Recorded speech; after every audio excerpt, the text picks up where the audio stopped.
If you're a foodie and starting to plan your 2025 travel, here's some fun and easy Europe itineraries that'll take you to a few places. First, we're going to start in Copenhagen, the land of smørrebrød and cardamom buns that has an incredibly deep and high-quality food scene that's obviously highlighted by the pastries and coffee, but continues down to their food markets, and if you're feeling fancy, tons of Michelin star food. While you might start out with some sticker shock, there are definitely great deals and values to be found, especially when trying Danish staples. We'll add a little bonus stop and head across the train to Malmö, Sweden, a city with a very underrated food scene and a lot of cultural and culinary spillover from Copenhagen. Then let's hop on the train down to Hamburg, where it's an absolute must to be up early for their fish markets on the weekend. St. Pauli starts early at 5 a.m. and is an amazing place to experience local culture and try some incredible fresh fish sammies. Since we're in a canal mood, we'll continue that vibe over to Amsterdam, which has a food scene that just continues to thrive and is a pretty easy launching point for getting back to the US now that we're at the end of our journey. If you want to keep going, it's an easy train ride down to Brussels or explore some of the other great Dutch cities. We're going to head east for a little bit of an Ottoman crawl for this next one, starting in Tbilisi, Georgia, one of my favorite food cities and cuisines in the world. As the birthplace of wine, you definitely won't run dry, and while the khinkali and khachapuri are some of the heavy hitters of this cuisine, the soups and salads keep things light, and you'll find some incredible desserts around as well. Speaking of desserts, next we're headed to the capital of the Turks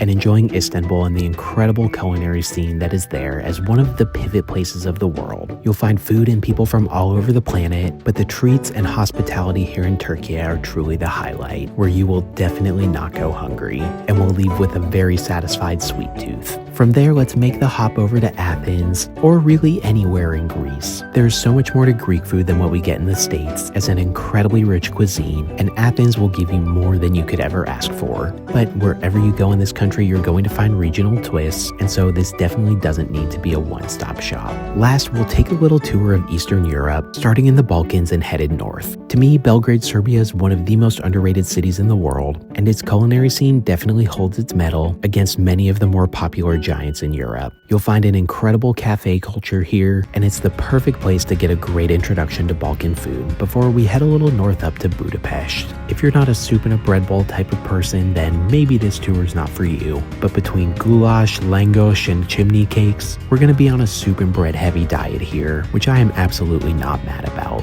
But while those are the staples, you will definitely find a diverse mixture of Hungarian cuisine that makes it the perfect stop for us. Then we'll finish this trip on the train up to Vienna, a beautiful city with a diverse food scene and all the schnitzels you could possibly want. If you're not feeling done here, continue your way up to Prague, and happy eating.